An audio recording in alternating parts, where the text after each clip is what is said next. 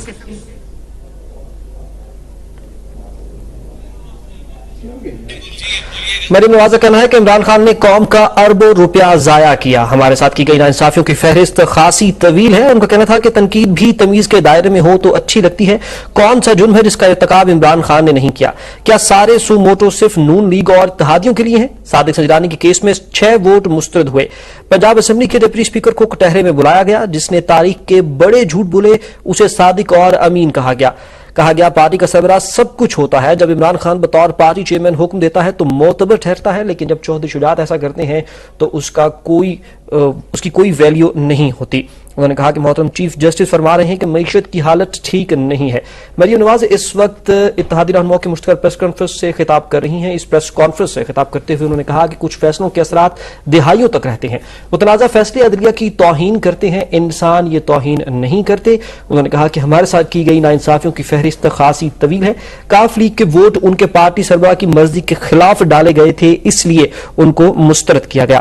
مزید ان کا کہنا تھا کہ چودھری شجاعت کی باری پارلیمانی پارٹی معتبر ہو جاتی ہے.